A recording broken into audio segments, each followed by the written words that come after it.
جو لوگ تنظیم نسل اور فیملی پلاننگ کے فتنے میں مبتلا ہیں کہ ہم دو اور ہمارے دو بچے کی ہستی سے کٹے زندگی مستی سے اپنی بیوی کی فیملی پلاننگ کرتے ہیں، یعنی ولادت کا سلسلہ بند کر دیتے ہیں، گویا کہ وہ اللہ کو رب نہیں مانتے۔ اگر رب مانتے تو ضرور اس بات پر یقین کرتے۔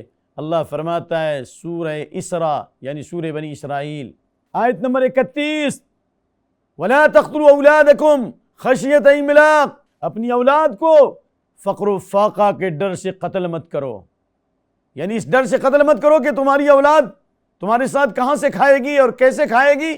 اللہ فرماتا ہے نحن نرزقہم ایاکم، جس اولاد کے ڈر سے تم اس کی جان لے رہے ہو، یعنی پیدا ہونے سے پہلے ماں کے پیٹ میں اسے ختم کر دے رہے ہو، یا اپنی عورت کی فیملی پلاننگ کرو، یا حمل کو ساقط کرا دو، یا پیدا ہونے کے بعد دوا کے ذریعے مارو، یہ سب اللہ کی ربوبیت کا انکار ہے۔ اللہ فرماتا ہے کہ ہم اسے بھی روزی دیتے ہیں اور تمہیں بھی روزی دے رہے ہیں۔ اللہ اکبر، کیونکہ اللہ رزاق ہے۔ ایک زمانہ تھا جب یہ سہولیات نہیں تھیں اور یہ وسائل و ذرائع نہیں تھے، اللہ تعالیٰ اس وقت بھی روزی دے رہا تھا، لیکن جب آدمی کی آبادی بڑھی اور انسانی آبادی کے ذریعے سے انسانی آبادی کے اندر بے چینی اور اضطراب پیدا ہوا، جب انسانی آبادی بڑھنا شروع ہوئی تو اللہ نے آبادی کے ساتھ ساتھ روزی میں بھی اضافہ کر دیا، اور اللہ تعالیٰ نے اس زمین سے جہاں پر 2 تھیلے اور 3 تھیلے ہوتے تھے 500 اور 1000 تھیلے ہونے لگے۔ یہ کس کا انتظام ہے؟ فرٹیلائزر کا انتظام کس نے کیا؟ زمین میں نمی کس نے پیدا کی؟ کس نے یہ دماغی اور فکری صلاحیت بخشی؟ هل من خالق غیر اللہ، کیا اللہ کے علاوہ بھی کوئی ہے جو تمہیں روزی دے رہا ہے؟ یرزق من السماء، ہرگز نہیں، اس لیے کہ فتبارک اللہ احسن الخالقین، فتبارک اللہ رب العالمین۔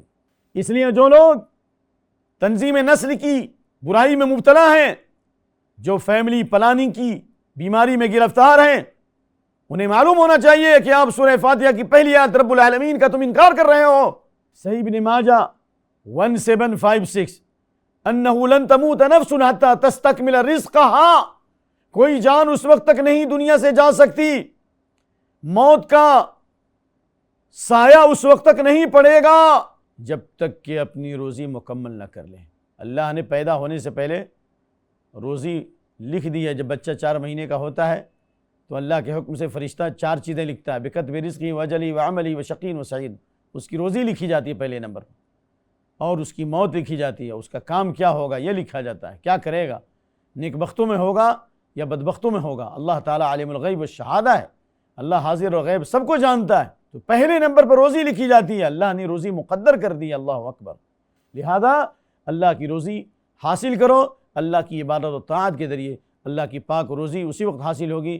حلال طریقے سے روزی حاصل کرو گے تو حلال روزی ملے گی، اور حرام طریقے سے روزی حاصل کرو گے تو حرام روزی ملے گی۔ اللہ نے دنیا کے اندر انسان کو اختیار دے دیا ہے۔